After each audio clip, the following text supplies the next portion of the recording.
Deciding which cabin to select for a cruise can be difficult. For our Southern Caribbean cruise on Freedom of the Seas, the Princess and I booked a guaranteed balcony. We were assigned to a portside balcony cabin number 6638.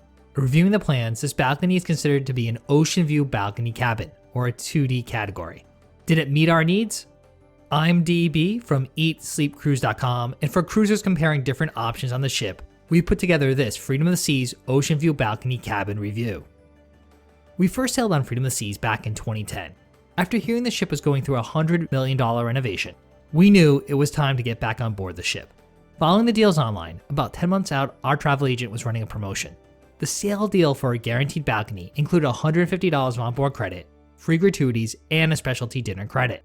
So there's no way we were going to pass up that bargain. When we did our online check-in about 30 days prior to our cruise, we learned that we were assigned to the cabin 6638. Reviewing the deck plans, we realized the room was right next to the midship elevators.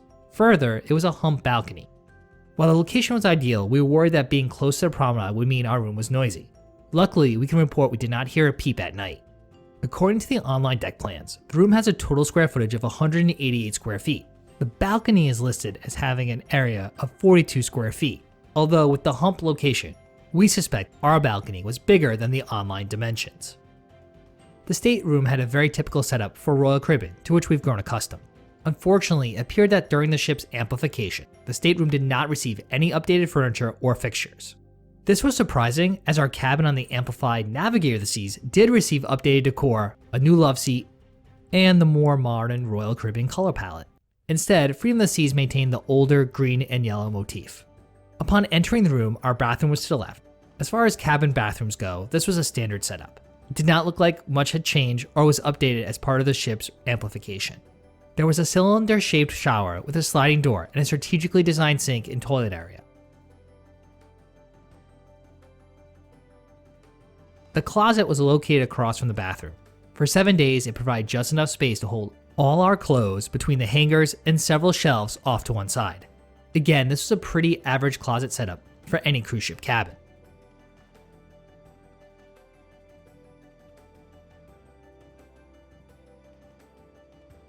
Beyond the bathroom and closet was a sitting area with a love seat to the left. This space often becomes our storage area during the cruise. We also used magnetic hooks to hang up things like beach bags and hats on the wall over the couch for extra storage and convenience. As I mentioned before, this couch looked like it had seen better days. In front of the couch was the usual desk with a large mirror and plenty of cabinet space. The desk is always multi-purpose for us. We use it as a charging area, blogging station, and a spot for the princess to get ready throughout the day. Although, we did have to get a little creative with sorting all of our gear.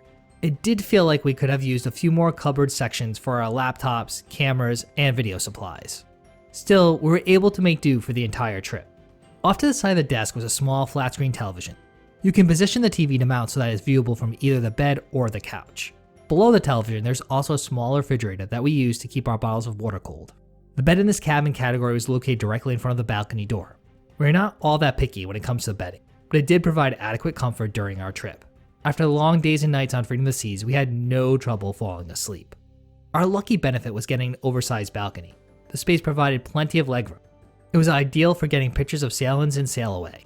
Also, during our afternoon breaks, we could use the balcony for blogging or social media. We only wished more balconies on the ship provided this amount of space. We looked out with our guaranteed balcony booking, being assigned to Freedom of the Seas Ocean View Balcony Cabin. While the room did not receive any upgrades during the amplification, it was a comfortable room with just enough space between the closet and desk.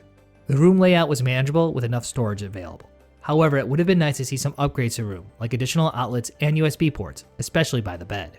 Having sailed in a variety of Royal Caribbean cabin categories, from inside rooms to junior suites, we were more than satisfied with this cabin. While we were a bit worried about the location, being right near the promenade, that ended up being the ideal position. While it was a bit of a hike up to the pool deck, we never waited long for an elevator. Given the perks we received with our travel agent, we could certainly opt for booking this category on a future cruise. And there you have it.